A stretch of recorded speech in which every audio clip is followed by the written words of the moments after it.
রমজান মাসে রোজা রাখার ধর্মীয় ও আধ্যাত্মিক গুরুত্বের পাশাপাশি অসংখ্য স্বাস্থ্য উপকারিতা লক্ষণীয়। এই মাসে রোজা রাখার মাধ্যমে শরীরকে খাবার থেকে বিরতি দেওয়া হয়, যা আমাদের সুস্থ রাখতে সাহায্য করে।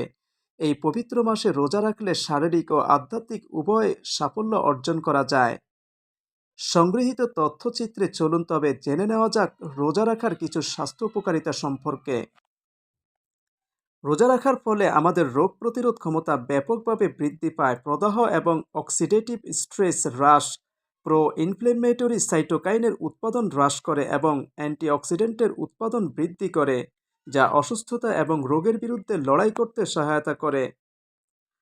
রোজায় ইনসুলিন সংবেদনশীলতা উন্নত করতে এবং টাইপ 2 ডায়াবেটিসের ঝুঁকি কমাতে সাহায্য করে।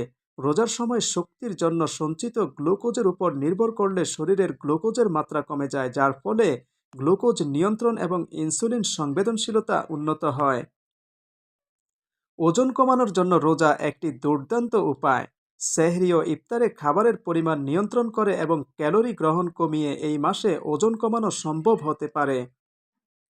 রোজা রাখলে তা হৃদরোগ এবং স্ট্রোকের ঝুঁকি কমাতে পারে। এটি রক্তচাপ এবং কোলেস্টেরলের মাত্রা হ্রাস করে, যা প্রদাহ কমাতে এবং রক্ত প্রবাহ উন্নত করতে সহায়তা করে।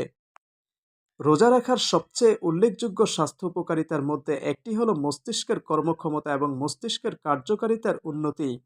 রমজান মাসে মস্তিষ্ক থেকে প্রাপ্ত নিউট্রোপিক ফ্যাক্টর বিডিএনএফ উৎপাদন বেশ বৃদ্ধি পায়। বিডিএনএফ হলো একটি প্রোটিন যা মস্তিষ্কের কোষের বৃদ্ধি এবং বেঁচে থাকার জন্য সহায়তা করে। এটি স্মৃতিশক্তি, শেখা এবং মানসিক স্বচ্ছতা বৃদ্ধি করে। লাইফস্টাইল ডেস্ক, নাজিম রহমতুল্লাহ। দৈনিক আজকের বাংলা .net